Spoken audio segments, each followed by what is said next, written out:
नमस्कार साथियों। तो आज हमारी क्लास है चुंबकत्व चैप्टर की, जो हमारी इलेक्ट्रिशियन थ्योरी का सबसे महत्वपूर्ण चैप्टर है। ये हमारे चुंबकत्व में सबसे पहले हम देखेंगे चुंबक के प्रकार के बारे में कि चुंबक कितने प्रकार की होती है।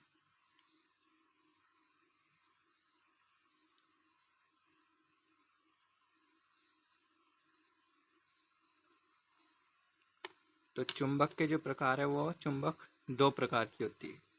कितने प्रकार की? दो प्रकार की। पहला है हमारे पास प्राकृतिक चुंबक। प्राकृतिक चुंबक और दूसरा है कृत्रिम चुंबक।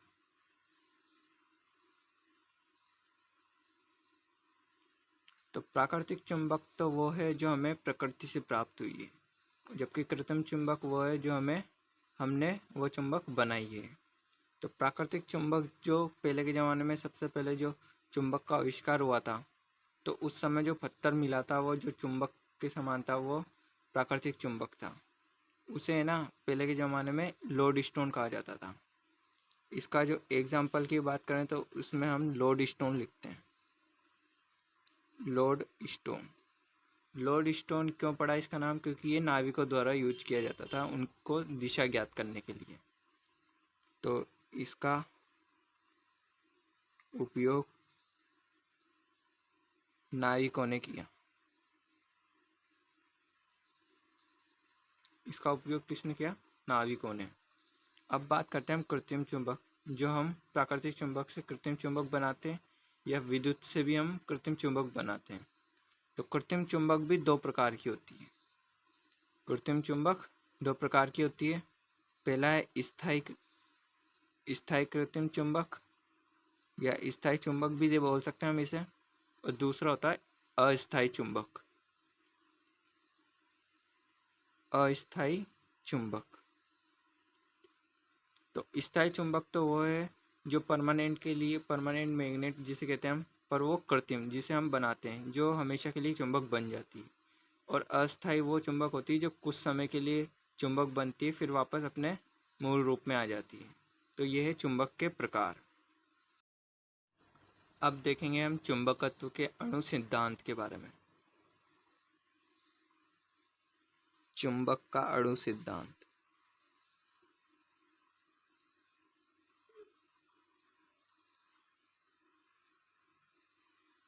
तो चुंबक का जो अणु सिद्धांत है वो कहता क्या है? हमें याद है हमारे वातावरण में खूब सारी धातुएं हैं। तो सभी धातुएं चुंबकत्व का गुण, सभी धातु में चुंबकत्व के गुण होते हैं, परंतु कुछ धातुएं ऐसी है जो चुंबकत्व का गुण नहीं दर्शाती, जबकि सभी धातुओं में चुंबकत्व के गुण होते हैं, क्योंकि उन धातु में जो चुंबकत्व के सारे अणु रहते हैं वो अस्त व्यस्त रहते हैं, एक क्रम में नहीं रहते, अस्त व्यस्त रहते हैं। यदि इन धातुओं को, जो चुंबक नहीं है, उन धातु को हम चुंबकीय क्षेत्र में लाया जाए तो वह भी चुंबक बन जाती है, क्योंकि उनके सारे चुंबकत्व के जो अणु होते हैं वो एक क्रम में बैठ जाते हैं। तो यही चुंबक का अणु सिद्धांत है। तो इसमें हम क्या लिखेंगे? हर धातु में चुंबकत्व के अणु होते हैं,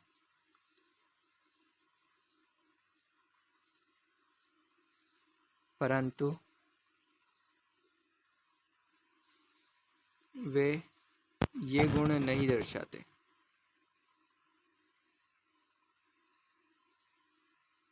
नहीं दर्शाते क्योंकि उनमें चुंबक के या चुंबकत्व के अणु अस्त व्यस्त रहते हैं। अस्त व्यस्त अर्थात एक क्रम में नहीं रहते, अस्त व्यस्त रहते हैं। यदि इन धातु को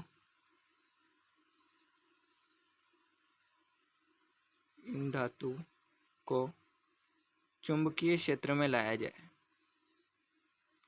चुंबकीय क्षेत्र में लाया जाए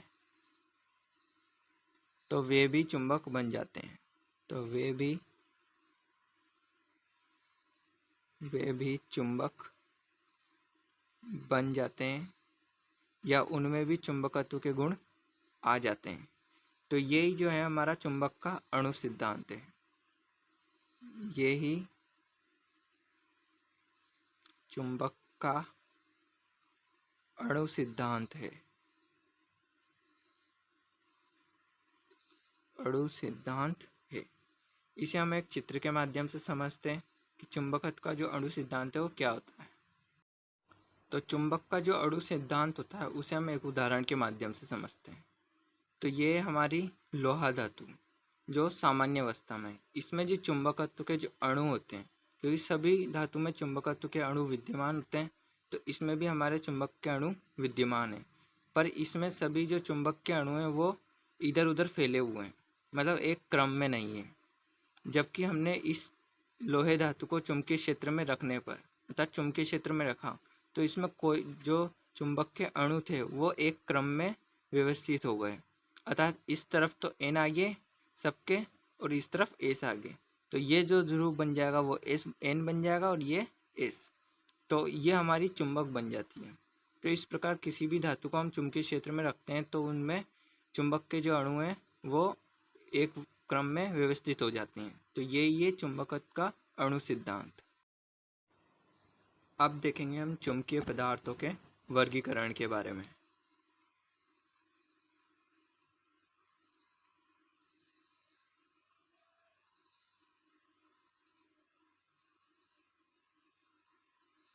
तो चुंबकीय पदार्थों का जो वर्गीकरण है वो 3 प्रकार से किया गया है।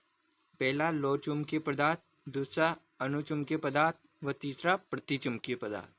सबसे पहले हम यहाँ देखेंगे लोह चुंबकीय पदार्थ के बारे में।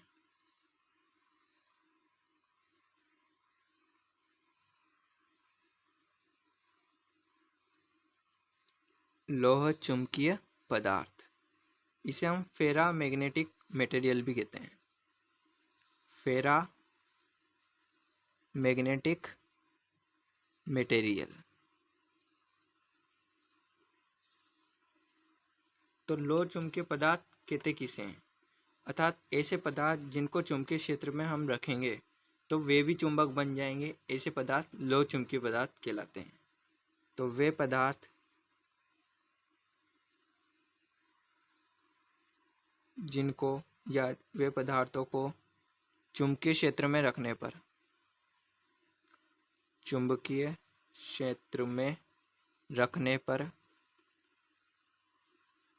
ये भी चुंबक बन जाए, ये भी चुंबक बन जाए, तो ऐसे पदार्थ लोह चुंबकीय पदार्थ कहलाते हैं। अब बात करते हैं इसके नेक्स्ट पॉइंट की। तो इसकी जो सापेक्षिक चुंबकशीलता होती है वह 1 से काफ़ी अधिक 1000 तक होती है। तो सापेक्षिक चुंबकशीलता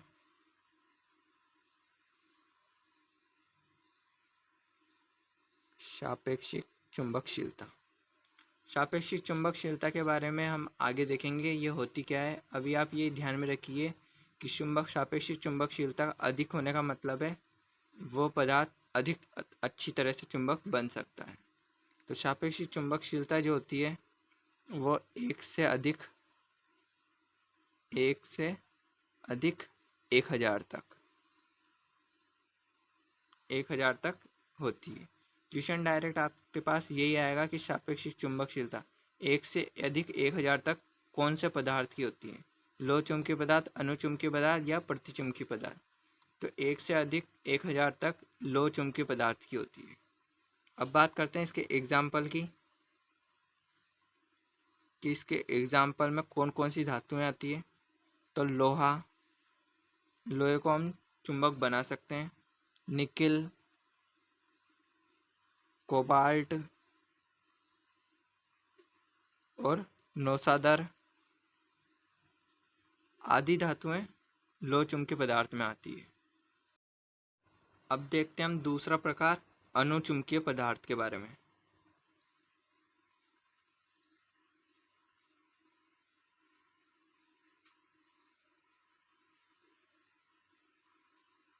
तो अनुचुंबकीय पदार्थ को हम पैरामैग्नेटिक मटेरियल कहते हैं। Para magnetic material.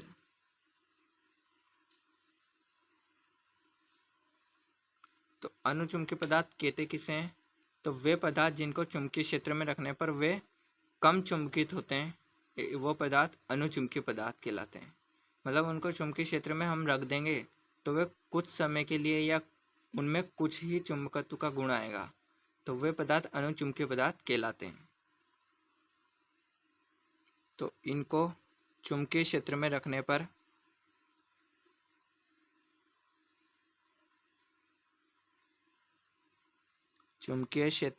पर वे बहुत कम ही चुंबकित होते हैं, बहुत कम ही चुंबकित होते हैं। तो ऐसे पदार्थ अनुचुंबकीय पदार्थ कहलाते हैं। अब बात करते हैं इनकी सापेक्षिक चुंबकशीलता की। सापेक्षिक चुंबकशीलता, तो इनकी जो सापेक्षिक चुंबकशीलता वो होती है वो एक से थोड़ी सी अधिक होती है, एक से थोड़ी अधिक। जबकि हमने देखा था लोह चुंबकीय पदार्थ में उनकी जो सापेक्षिक चुंबकशीलता होती है वे एक से अधिक 1000 तक होती है, इनकी पर एक से थोड़ी ही अधिक होती है। अब बात करते हैं इसके एग्जाम्पल की, इनमें कौन कौन सी धातुएं आती है। तो इसमें एल्यूमिनियम है, एल्यूमिनियम, प्लेटिनम, मैग्नीज, तांबा, सोना, सोडियम व सबसे खास इसमें वायु भी सम्मिलित है, अर्थात वायु भी थोड़ी थोड़ी चुंबकित हो सकती है। तो एल्यूमिनियम, प्लेटिनम, मैग्नीज, तांबा, सोना, सोडियम और वायु, ये सभी पदार्थ अनुचुंबकीय पदार्थ के रूप में आते हैं। आपके पास कोई भी आपको धातु दे देगा कि तांबा कौन सा पदार्थ है, उसमें ऑप्शन दे देगा प्रतिचुंबकीय पदार्थ, अनुचुंबकीय पदार्थ या लोह चुंबकीय पदार्थ, तो आपको उसमें राइट आंसर लगाना होगा अनुचुंबकीय पदार्थ। अब देखते हैं हम प्रतिचुंबकीय पदार्थ के बारे में। तीसरा आता है हमारा प्रतिचुंबकीय पदार्थ।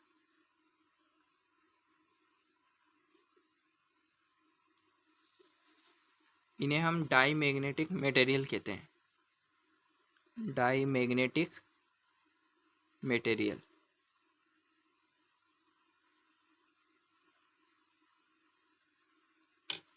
तो प्रतिचुंबकीय पदार्थ वे पदार्थ होते हैं जिनको चुंबकीय क्षेत्र में रखने पर वे खुद तो चुंबकित होते नहीं हैं परंतु वो चुंबकीय क्षेत्र को भी नष्ट कर देते हैं, तो ऐसे पदार्थ प्रतिचुंबकीय पदार्थ कहलाते हैं। तो ये पदार्थ चुंबकीय क्षेत्र में रखे जाने पर, चुंबकीय क्षेत्र में रखे जाने पर ये तो चुंबकित नहीं होते,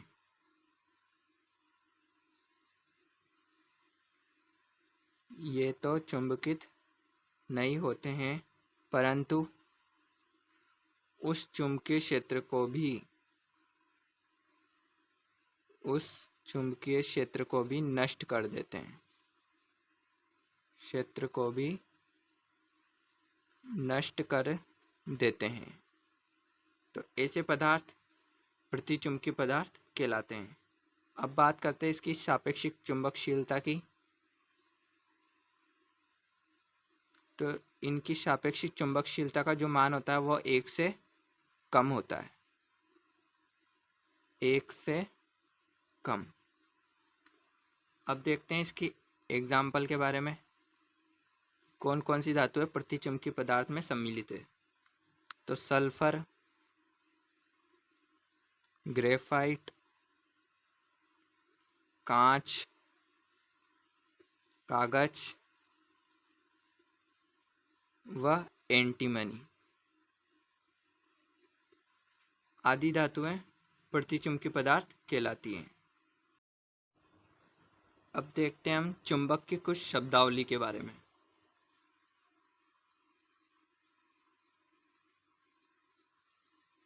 चुंबक की शब्दावली।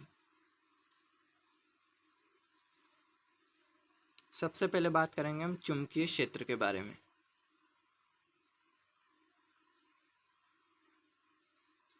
चुंबकीय क्षेत्र। तो चुंबकीय क्षेत्र कहते किसे हैं? तो चुंबक के चारों ओर का वह क्षेत्र जहां पर चुंबकीय प्रभाव को महसूस किया जा सके या अनुभव किया जा सके, वह क्षेत्र चुंबकीय क्षेत्र कहलाता है। यह इसकी हम डेफिनेशन इस प्रकार भी दे सकते हैं कि वह क्षेत्र जिसमें चुंबकीय सुई द्वारा विक्षेप उत्पन्न होता है, वह चुंबकीय क्षेत्र कहलाता है। तो वह चुंबक के चारों ओर का क्षेत्र, चुंबक के चारों ओर का क्षेत्र जहां चुंबकीय प्रभाव अनुभव किए जाए, चुंबकीय प्रभाव अनुभव किए जाए,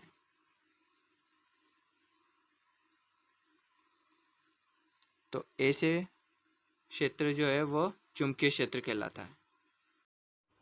अब देखते हैं हम चुंबकीय बल रेखाओं के बारे में।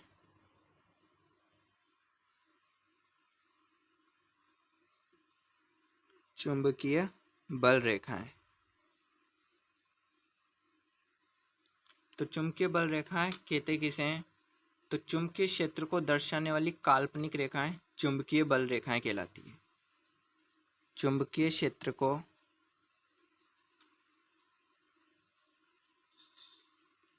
दर्शाने वाली काल्पनिक रेखा, इसे हम देख नहीं सकते, बस इसकी कल्पना की जा सकती है। काल्पनिक रेखाएं चुंबकीय बल रेखाएं कहलाती है।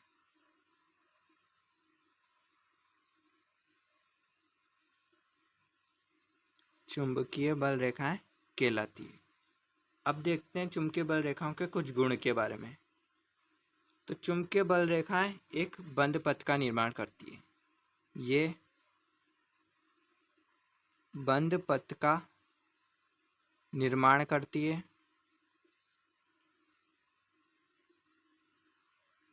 अब बात करते हैं इनका जो गमन होता है वो किस ध्रुव से किस ध्रुव की ओर होता है। तो चुंबक के बाहर की तरफ चुंबकीय बल रेखाएं एन से एस की तरफ गमन करती है, अर्थात उत्तरी ध्रुव से दक्षिणी ध्रुव की तरफ गमन करती है। चुंबक के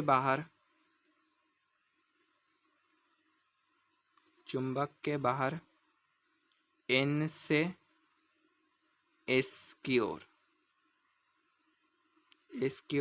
गमन करती है। अब बात करते हैं चुंबक के अंदर। तो चुंबक के अंदर ये दक्षिणी बिंदु से उत्तरी बिंदु की ओर गमन करती है, अर्थात एस से एन की ओर। ये चुंबक के अंदर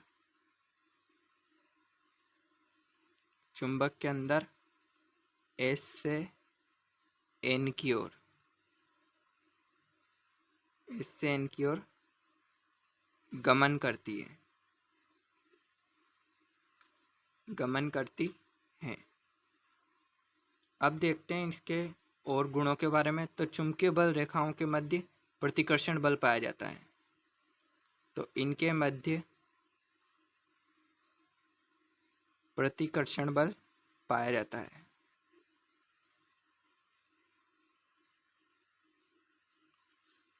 अब यदि इनमें प्रतिकर्षण बल पाया जाएगा तो ये कभी भी एक दूसरे को प्रतिच्छेद नहीं करती, अर्थात कभी भी एक दूसरे को नहीं काटेगी। तो ये एक दूसरे को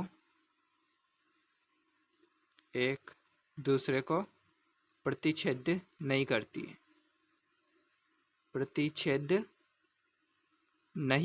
है।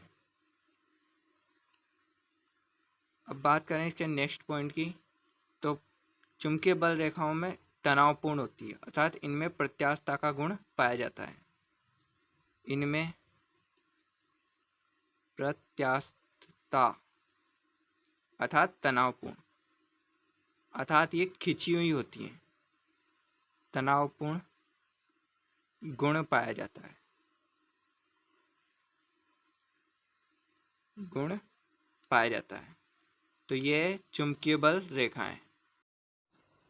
अब देखेंगे हम चुंबकीय अक्ष के बारे में।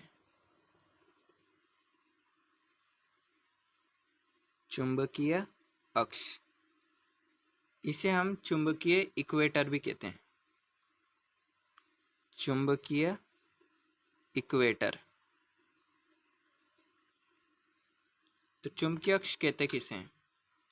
तो चुंबक के मध्य N व S ध्रुव को, उत्तरी ध्रुव व दक्षिणी ध्रुव को मिलाने वाली काल्पनिक रेखा चुंबकीय अक्ष कहलाती है। चुंबक के मध्य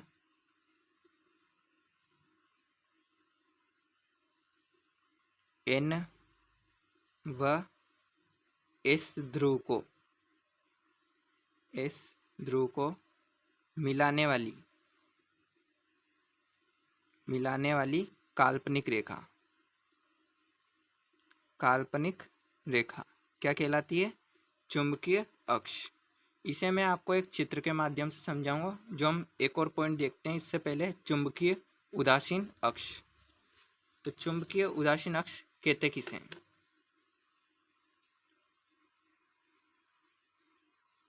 चुंबकीय उदासीन अक्ष। तो चुंबकीय उदासीन अक्ष वो होता है चुंबकीय अक्ष के, चुंबक के मध्य चुंबकीय अक्ष के लंबवत खींची गई रेखा जो काल्पनिक होती है वह चुंबकीय उदासीन अक्ष कहलाती है। तो चुंबकीय अक्ष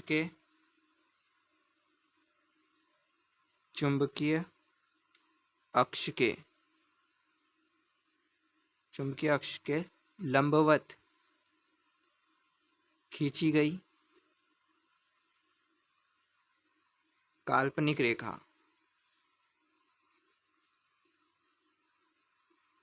क्या कहलाती है? चुंबकीय उदासीन अक्ष।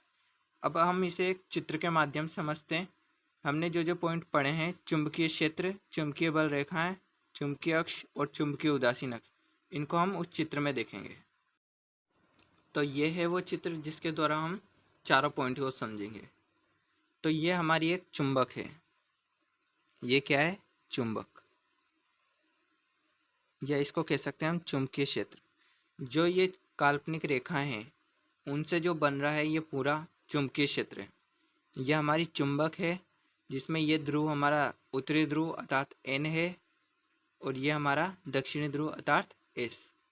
अब मैंने बताया था चुंबकीय बल रेखाओं के बारे में। तो चुंबकीय क्षेत्र को दर्शाने वाली काल्पनिक रेखा, तो ये जो रेखाएं हैं चुंबकीय क्षेत्र को दर्शा रही है। अब बात करते हैं इनकी गति या इनका गमन जो होगा कहाँ से कहाँ तक होगा, किस ध्रुव से किस ध्रुव तक होगा। तो हमने देखा था चुंबक के बाहर तो ये N से S की तरफ गमन करती, N से S की तरफ, तो इनकी जो दिशा रहेगी ऐसी रहेगी, तो और इनकी भी दिशा ऐसी रहेगी। जबकि हमने देखा था चुंबक के अंदर ये S से N की तरफ गमन करती है, मतलब यूं जाएगी और यहाँ तक गमन करेगी सारी रेखा। चुंबक के अंदर तो S से N की तरफ और चुंबक के बाहर N से S की तरफ। अब मैंने बताया था चुंबकीय बल रेखाएं जो है एक बंद पथ का निर्माण करती है। तो ये जो रेखा गई यूं एक बंद पथ का ही निर्माण कर रही है। तो चुंबकीय बल रेखाएं बंद पथ का निर्माण करती है। अब मैंने बताया था आपको ये कभी भी प्रतिच्छेद नहीं करती है। तो कोई सी भी जो बल रेखाएं प्रतिच्छेद नहीं करती है। अब बात करते हैं चुंबकीय अक्ष व चुंबकीय उदासीन अक्ष के बारे में। तो मैंने बताया था चुंबकीय अक्ष के बारे में, चुंबक के मध्य N व S को मिलाने वाली काल्पनिक रेखा क्या कहलाती? चुंबकीय अक्ष। तो ये जो रेखा है वो चुंबकीय अक्ष है। चुंबकीय अक्ष ये हमारी क्या थी? चुंबकीय बल रेखाएं, चुंबकीय बल रेखाएं। अब बात करते हैं हम चुंबकीय उदासीन अक्ष की। तो चुंबकीय अक्ष के लंबवत खींची जाने वाली काल्पनिक रेखा चुंबकीय उदासीन अक्ष कहलाती है। तो ये हमारा चुंबकीय उदासीन अक्ष।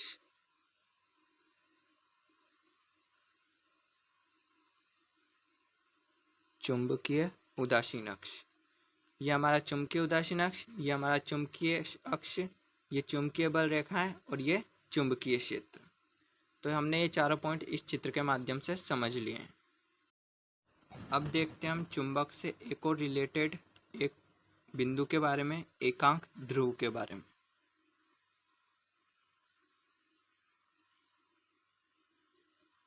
एकांक ध्रुव अर्थात यूनिट पोल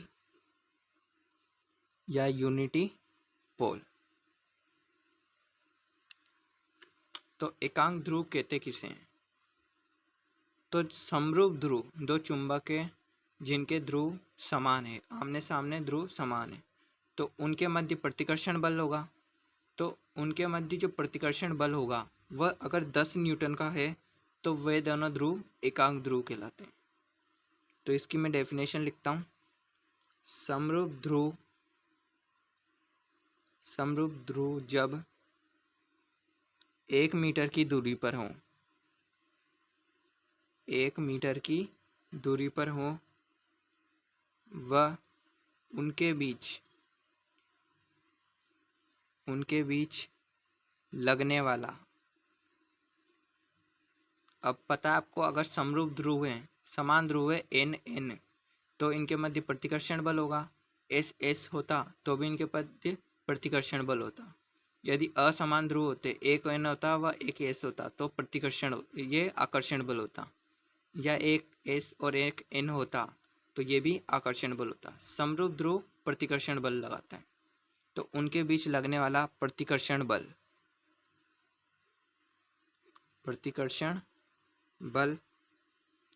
10 न्यूटन का हो तो ऐसे ध्रुव एकांक ध्रुव कहलाते हैं। एकांक ध्रुव कहलाते हैं।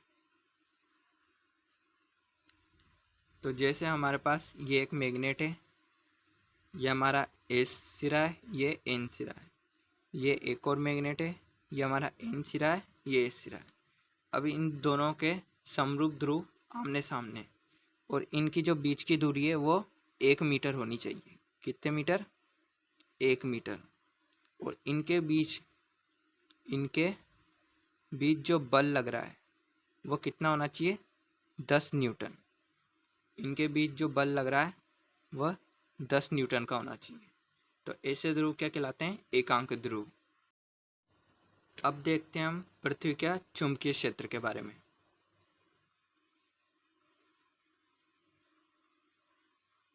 पृथ्वी का चुंबकीय क्षेत्र।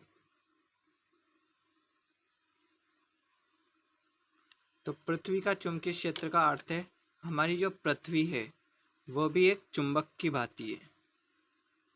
पृथ्वी एक चुंबक की भांति कार्य करती है। चुंबक की भांति कार्य करती है। अब जिस प्रकार चुंबक में हमारा एक उत्तरी ध्रुव व एक दक्षिणी ध्रुव होता है, उसी का पृथ्वी में भी हमारा एक दक्षिणी ध्रुव है और एक उत्तरी ध्रुव है। यह हमारी पृथ्वी है, इसमें ये ध्रुव N है व ये ध्रुव S अर्थात दक्षिण ध्रुव। तो इसका मतलब है, आप जानते हैं चुंबक में जो चुंबकीय बल रेखाएं होती है वह चुंबक के अंदर S से N की तरफ गमन करती है। तो हम लिखते हैं कारण, क्योंकि चुंबकीय बल रेखाएं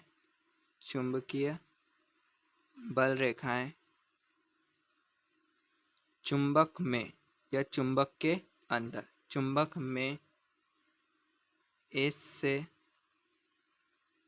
N की तरफ जाती है।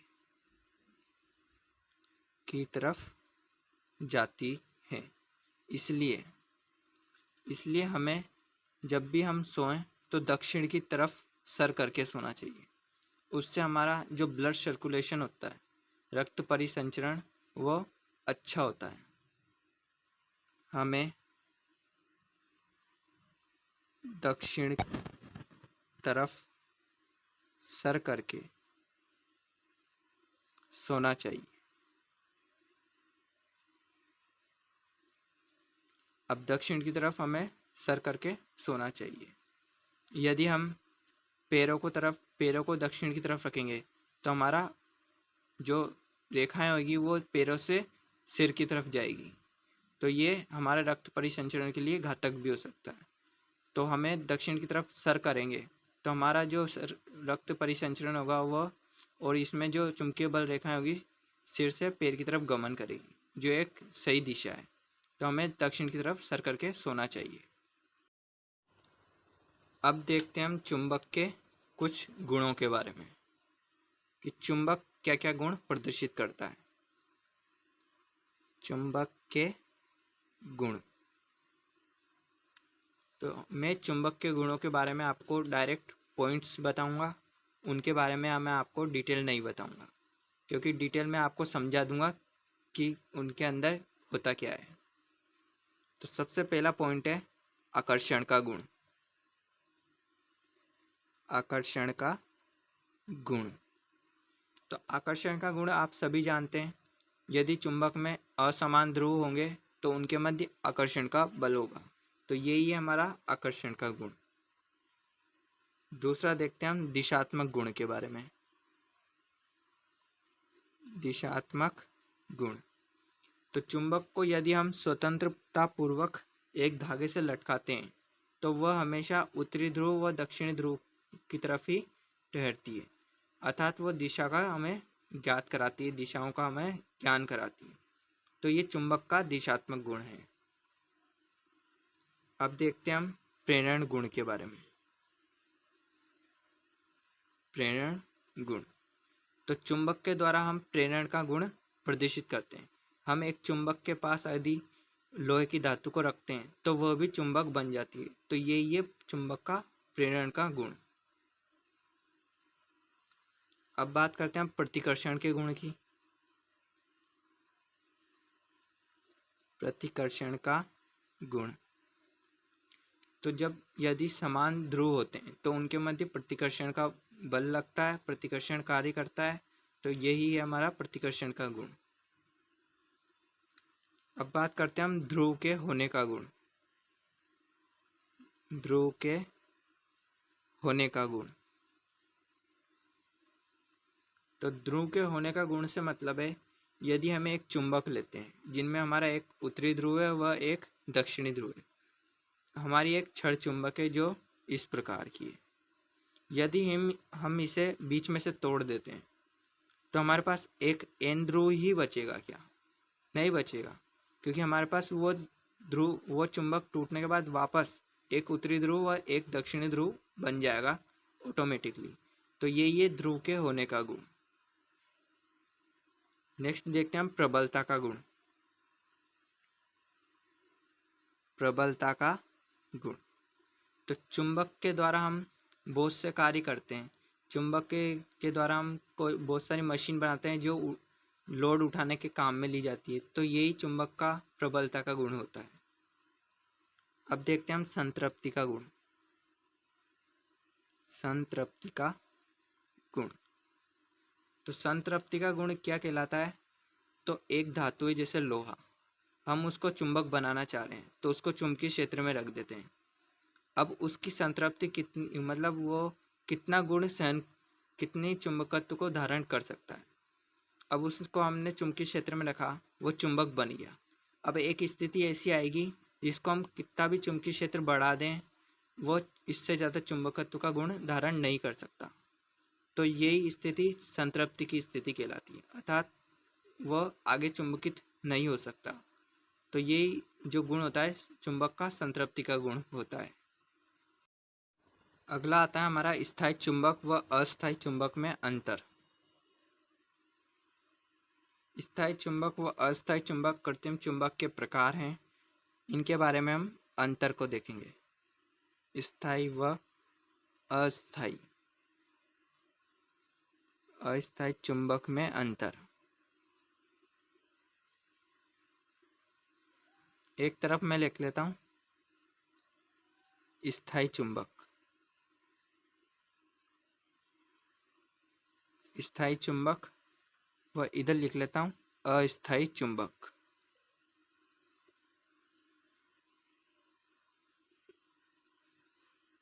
तो सबसे पहला पॉइंट बात करते हैं। स्थायी चुंबक जो बनी होती है वह इस्पात से निर्मित होती है। इस्पात से निर्मित, इस्पात अर्थात स्टील से, इस्पात से निर्मित। अस्थायी जो चुंबक होती है वह नरम लोहे से निर्मित होती है, नरम लोहे से निर्मित।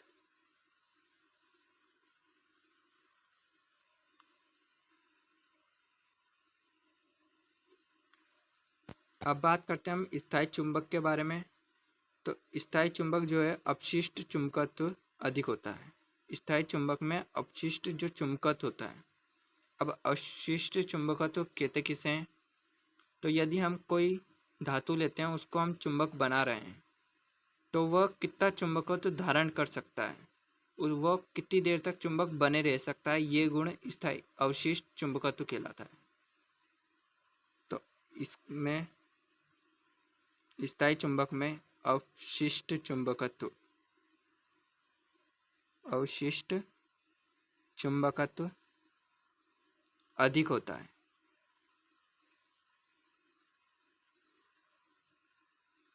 जबकि अस्थायी चुंबक में अवशिष्ट चुंबकत्व कम होता है, इसमें कम होता है। अब बात करते हैं इसकी। तो स्थायी चुंबक में हम ध्रुव परिवर्तित नहीं कर सकते। जैसे हमारे पास कोई स्थायी चुंबक है, ये वाला ध्रुव उत्तरी ध्रुव, ये वाला ध्रुव दक्षिणी ध्रुव है, तो हम इसको बदल नहीं सकते, अर्थात जो ध्रुव है वही ध्रुव रहता है। तो इसमें ध्रुव परिवर्तन संभव नहीं है, संभव नहीं है। जबकि अस्थायी जो चुंबक होती है, जो हमारे विद्युत से बनती है, उससे हम सप्लाई को पलटकर, अर्थात प्लस को प्लस से हटा के माइनस से, माइनस को माइनस से हटा के प्लस में, अर्थात कनेक्शन को परिवर्तित कर उसमें भी हम ध्रुव को चेंज कर सकते हैं। तो इसमें ध्रुव परिवर्तन संभव है, ध्रुव परिवर्तन संभव। अब बात करते हैं अस्थायी चुंबक की आकृति के बारे में।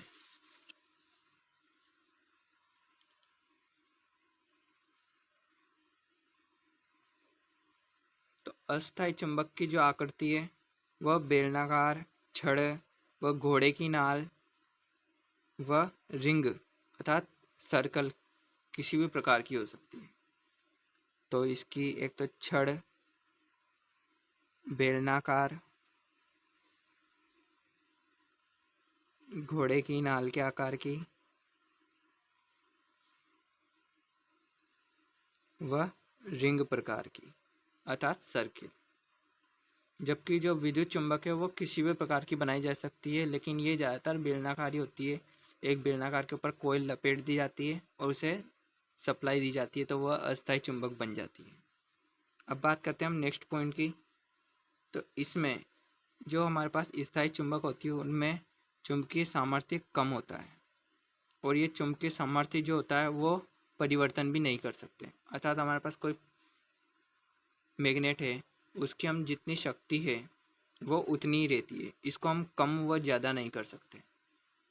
तो अर्थात ये परिवर्तन भी, इनमें भी परिवर्तन सक्षम नहीं होता, क्योंकि जो सामर्थ्य जो होता है वो चुंबक का बल ही होता है, अर्थात वह कितना आकर्षण करता है, कितना प्रकृतिकर्षण करता है।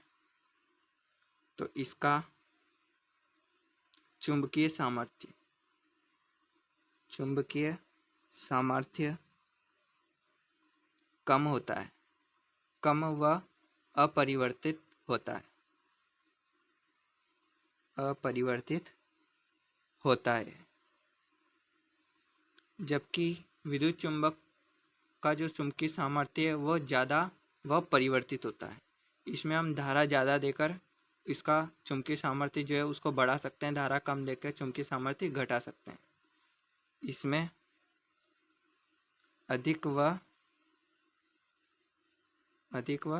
परिवर्तित होता है। अब बात करते हैं हम नेक्स्ट पॉइंट की। तो स्थायी चुंबक की जो लागत होती है वह कम होती है, लागत कम, जबकि जो हमारा अस्थायी चुंबक होती है उसकी लागत अधिक होती है, लागत अधिक, क्योंकि हम इसमें सप्लाई भी देते हैं तो इसकी लागत अधिक हो जाती है। अब बात करते हैं हम एग्जाम्पल की। तो स्थायी चुंबक का जो प्रयोग है वो कहाँ कहाँ किया जाता है और अस्थायी चुंबक का जो प्रयोग है वह कहाँ कहाँ किया जाता है। तो स्थायी चुंबक का प्रयोग लाउड स्पीकर में, डायनामो में छड़ के रूप में, डायनामो के अंदर छड़ के रूप में आदि में परमानेंट मैग्नेट अर्थात स्थायी चुंबक का प्रयोग किया जाता है। और अस्थायी चुंबक का जो प्रयोग है वह विद्युत घंटी, जनरेटर, मोटर व विद्युत क्रेन में आदि में अस्थायी चुंबक का प्रयोग किया जाता है। अगली बात करेंगे हम चुंबक बनाने की विधियों के बारे में, कि हम कोई भी जो धातु है उसको अगर चुंबक बनाना चाहते हैं तो किस प्रकार बनाएंगे। तो चुंबक बनाने की विधियां।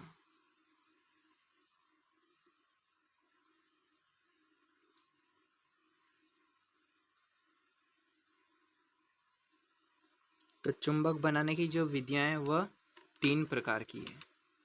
पहली है स्पर्श विधि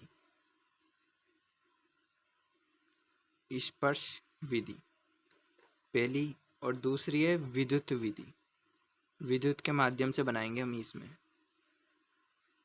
और तीसरी है प्रेरण विधि, इसमें प्रेरण के माध्यम से चुंबक बनाएंगे, प्रेरण विधि। तो सबसे पहले बात करेंगे हम स्पर्श विधि के बारे में।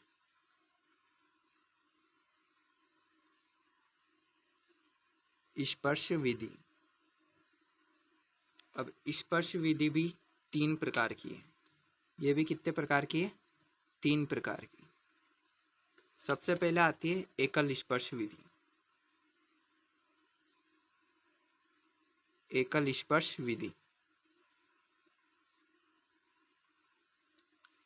स्पर्श विधि को मैं आपको चित्र के माध्यम से समझाता हूँ। तो एकल स्पर्श जो विधि होती है वो इस प्रकार होती है।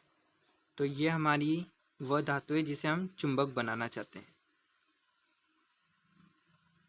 ये हमारी चुंबक है, चुंबक बनाना नहीं चाहते, ये हमारी परमानेंट मैग्नेट है। ये जो धातु है वह है जिसे हम चुंबक बनाना चाहते हैं। तो ये धातु जो है वह फेरस धातु है। कौन सी धातु है? फेरस धातु। फेरस धातु एक तरह का लोहा होता है। तो ये हमारा लोहे का टुकड़ा है, इसे हम मैग्नेट बनाना चाहते हैं। ये हमारी चुंबक है, परमानेंट मैग्नेट, जिसमें ये सिरा N है और ये सिरा S है। इसमें हम इसको जो चुंबक के ऊपर है उसको S दिशा में यहाँ से यूँ खींच के फिर उठाएंगे, फिर वापस इसमें खींचेंगे, फिर उठाएंगे, फिर वापस खींचेंगे, तो ये ध्रुव हमारा N बन जाएगा और ये ध्रुव S बन जाएगा। तो मतलब इसमें ऐसा होगा कि ये हमारी स्थायी चुंबक है, यह हमारी अस्थायी चुंबक है, मतलब हम इसको चुंबक बनाना चाहते हैं। तो इसमें हम ये हमारा N सिरा है, ये हमारा S सिरा है। तो N से S की तरफ एक बार लाएंगे, फिर उठाएंगे, फिर N से S की तरफ लाएंगे, फिर उठाएंगे। तो इस प्रकार इस क्रिया को हम 10 से 12 बार करेंगे। 10 से 12 बार और 10 से 12 बार 12 मिनट भी करेंगे।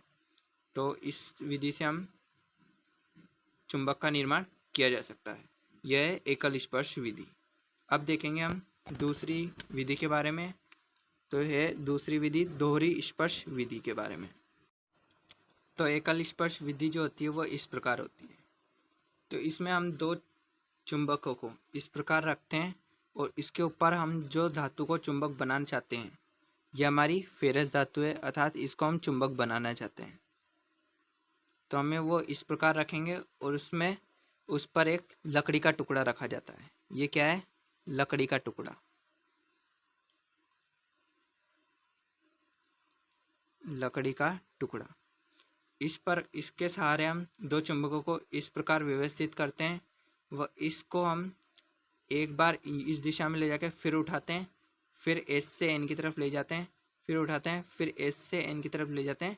इस प्रकार हम क्रिया को दोहराते रहते हैं। तो इससे हमारा ये ध्रुव एन बन जाता है और ये ध्रुव एस बन जाता है। ये ज़्यादा परीक्षा में पूछी नहीं जाती, फिर भी आप इसे ध्यान में रखें किस प्रकार हम चुंबक को बना सकते हैं।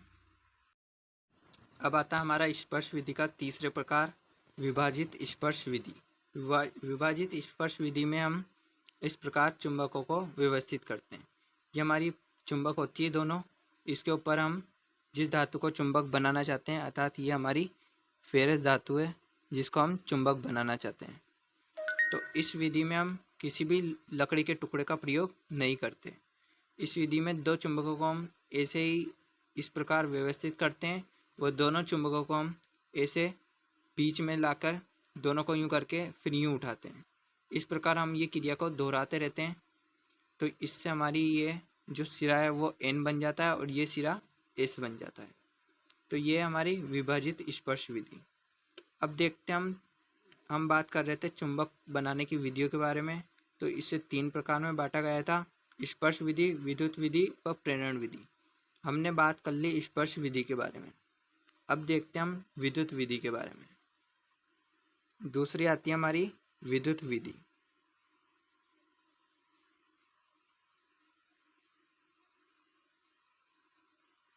तो विद्युत विधि में जो धातु हम काम में लेते हैं वह इस्पात या नरम लोहा होती है। यह नरम लोहा या इस्पात से निर्मित होती है।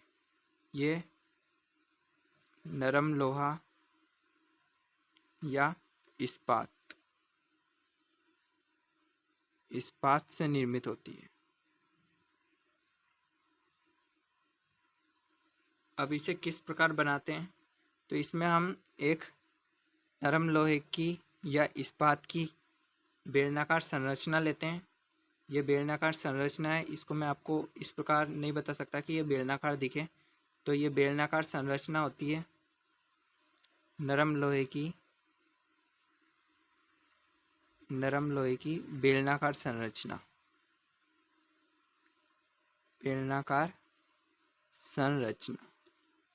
इसके ऊपर हम एक तार कुंडली के रूप में लपेट देते हैं। इसके ऊपर वह 2 सिरे इससे निकालते हैं और दोनों सिरों को हम एक बैटरी के साथ संयोजित कर देते हैं।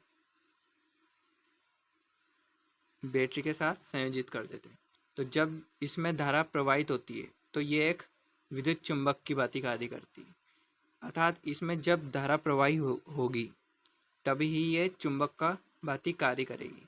यदि इसमें कोई भी धारा प्रवाहित नहीं होती है तो ये चुंबक नहीं कार्य करती।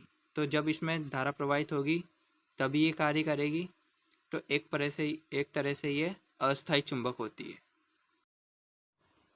अब आती है हमारी तीसरी विधि, प्रेरण विधि।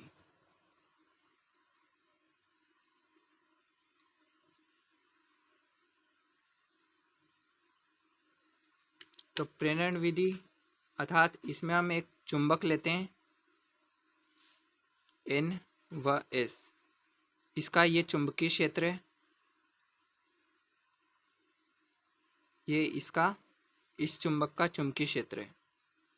इस क्षेत्र में हम जिस धातु को चुंबक बनाना चाहते हैं उस धातु को हम इसके चुंबकीय क्षेत्र के नज़दीक रख देते हैं। इससे स्पर्श करते नहीं बल्कि इससे थोड़ा दूर बस इसके चुंबकीय क्षेत्र में रखते हैं। तो ये सिरा हमारे पास N व ये सिरा S बन जाता है। ये हमारी फेरस धातु है, फेरस धातु। तो इसमें बिना स्पर्श किए हम धातु को चुंबक बना सकते हैं। तो इसमें बिना स्पर्श के चुंबक का निर्माण होता है, चुंबक का निर्माण होता है। तो यह है प्रेरण विधि। अब देखेंगे हम मैग्नेटिक कीपर के बारे में।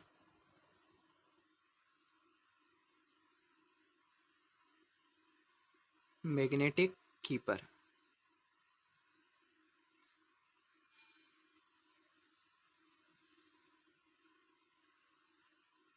तो मैग्नेटिक कीपर का मतलब आप नाम से समझ गए होंगे। मैग्नेटिक कीपर अर्थात वह मैग्नेट को रखने के लिए एक संरचना होती है, एक उपकरण होता है जिसे हम काम में लेते हैं। तो मैग्नेट, जिससे हमारा मैग्नेट का चुंबकत्व जो है वह लंबे समय तक बरकरार रहता है। तो मैग्नेटिक कीपर जो होता है उसकी संरचना इस प्रकार की होती है। जैसे हमें दो चुंबक, ये N ये S, इसको रखना है। दो चुंबक है हमारे पास N व S, तो इनके मध्य हम एक लकड़ी का टुकड़ा रख देते हैं। यह हमारा लकड़ी का टुकड़ा है और इसको हम इस प्रकार एक नरम लोहे की छड़ से, दो छड़ें होती हैं जिनको दोनों सिरों को नरम लोहे की छड़ से जोड़ देते हैं। नरम लोहे की छड़ें होती है जिनको हम जोड़ देते हैं, और ये हमारा लकड़ी का टुकड़ा, लकड़ी का टुकड़ा। तो इस प्रकार ये मैग्नेटिक कीपर की संरचना होती है। अब ये जो मैग्नेटिक कीपर यूज किया जाता है वो दो छड़ के लिए किया जाता है। अब अगर यदि हमें एक छड़ को रखना है, एक छड़ को रखना है तो किस प्रकार रखेंगे? तो यदि एक छड़ चुंबक को रखना है, एक छड़ चुंबक को रखना है तो चुंबक का उत्तरी ध्रुव, क्योंकि आप जानते हो पृथ्वी भी हमारे चुंबक की भांति कार्य करती है। तो यदि हम उत्तरी ध्रुव को चुंबक के उत्तरी ध्रुव को पृथ्वी के उत्तरी ध्रुव की तरफ व दक्षिणी ध्रुव को दक्षिणी ध्रुव की तरफ ही रखना चाहिए। यदि हम इनको इस प्रकार नहीं रखेंगे तो इनका चुंबकत्व समाप्त भी हो सकता है। तो यदि एक छड़ चुंबक को रखना है तो चुंबक का उत्तरी ध्रुव पृथ्वी के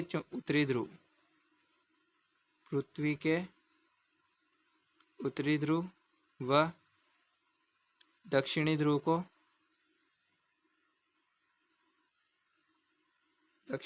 को दक्षिणी सिरे की तरफ रखना चाहिए, जिनसे इनका चुंबकत्व गुण समाप्त नहीं होता। तो एक छड़ चुंबक को हम इस प्रकार रखते हैं व दो या दो से अधिक छड़ चुंबक को हम मैग्नेटिक कीपर की सहायता से उनका चुंबकत्व बचाने के लिए मैग्नेटिक कीपर का प्रयोग करते हैं। अब देखते हैं हम विद्युत चुंबक के बारे में।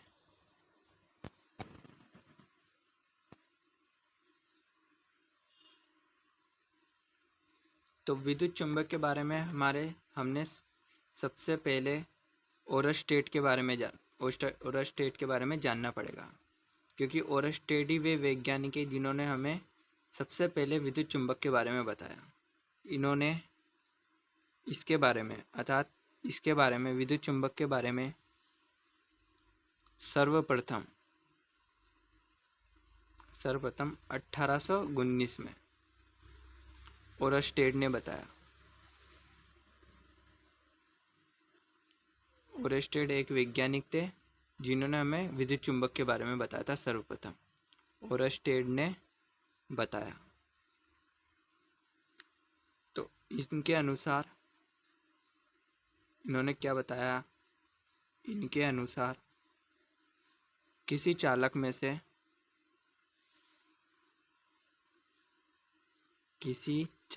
से विद्युत धारा प्रवाहित करवाने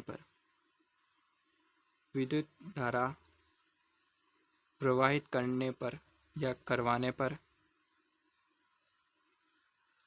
उसके पास रखा, उसके पास रखा दिशा सूचक यंत्र अर्थात कंपास, दिशा सूचक यंत्र अर्थात कंपास, दिशा सूचक यंत्र का संकेतक अर्थात जो उसमें सुई होती है दिशा सूचक यंत्र में वह, तो दिशा सूचक यंत्र का संकेतक विक्षेपित होता है, विक्षेपित होता है। तो यदि कोई तार है ऐसा, उसमें हम धारा प्रवाहित कर रहे हैं, तो इसके पास यदि दिशा सूचक यंत्र रखा है तो उसमें जो सुई होती है वह भी विक्षेपित होती है, अर्थात चुंबकीय, अगर किसी चालक में चुंबकीय धारा प्रवाहित होती है तो उसके चारों ओर चुंबकीय क्षेत्र का निर्माण होता है और उससे हम विद्युत चुंबक भी बना सकते हैं। अब देखते हैं हम दिशा सूचक यंत्र की दिशात्मक स्थिति के बारे में।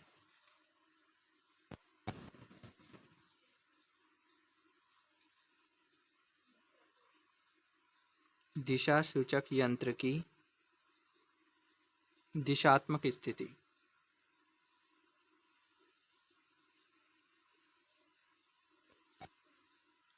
अर्थात हम इसमें जो दिशा सूचक यंत्र की जो सुई होती है वह धारा की, एक चालक है जिसमें धारा प्रवाहित कर रही है, तो उसमें जो दिशा सूचक यंत्र की स्थिति होगी वो किस प्रकार की रहेगी। तो उसमें जो संकेतक होता है उसको विक्षेपित करने के दो मुख्य शर्तें होती हैं, अर्थात दो मुख्य स्थिति रहती है जिससे वह प्रभावित होती है उसकी दिशा। तो पहली है धारा की दिशा, धारा की दिशा,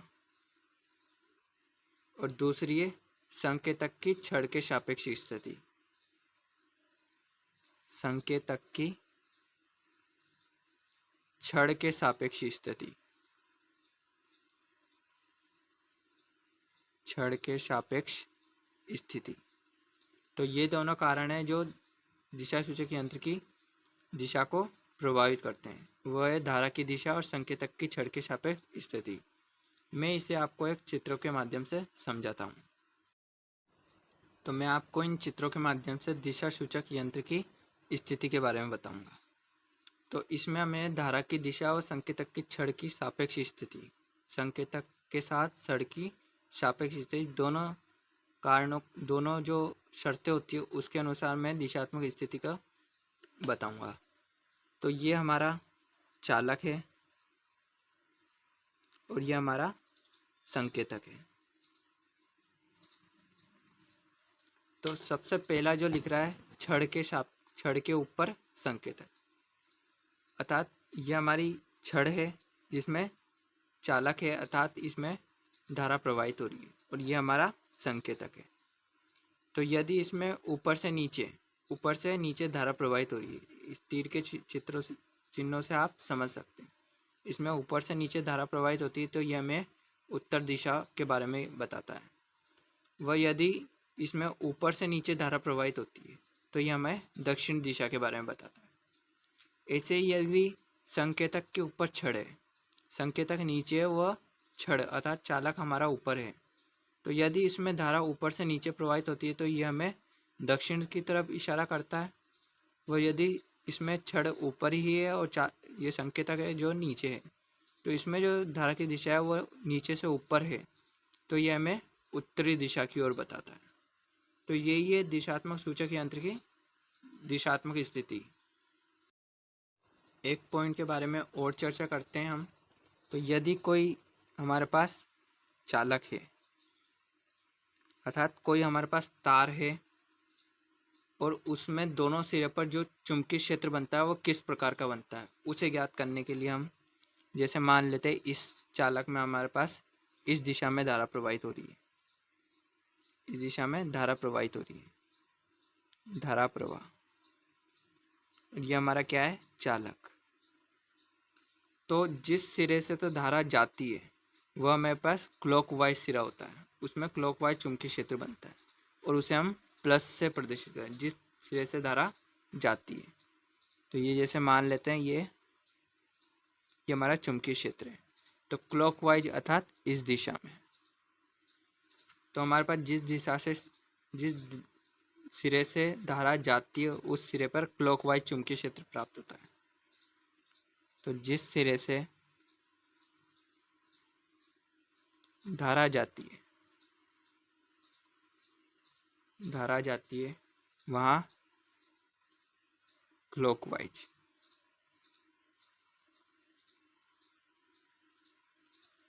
और जिस सिरे पर धारा आती है उस सिरे पर हमारे पास एंटी क्लॉकवाइज चुंबकीय क्षेत्र प्राप्त होता है और उसे हम डॉट से प्रदर्शित करते हैं। एंटी क्लॉक अर्थात इस दिशा में। तो जिस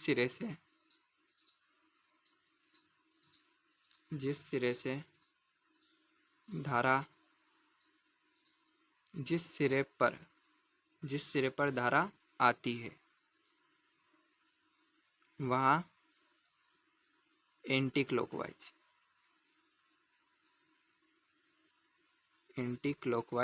चुंबकीय क्षेत्र प्राप्त होता है। तो ये चालक की स्थिति है, उसमें अगर हम सिरों पर चुंबकीय क्षेत्र ज्ञात करना चाहते हैं तो इस प्रकार ज्ञात करते हैं कि जिस सिरे से तो धारा जाती है वहाँ पे क्लॉकवाइज, और जिस सिरे पर धारा आती है वह एंटी क्लॉकवाइज। तो और जिस सिरे से धारा जाती है उसे हम प्लस के चिन्ह से प्रदर्शित करते हैं, और जिस सिरे पर धारा आती है उस सिरे को हम डॉट से प्रदर्शित करते हैं। तो आज की क्लास हमारी यहीं तक रहेगी। आगे का भाग देखेंगे हम नेक्स्ट वीडियो में। तो वीडियो पसंद आई है तो लाइक करें और अपने दोस्तों के साथ शेयर करें, और कोई भी डाउट है तो कमेंट करें। Thanks for watching. धन्यवाद।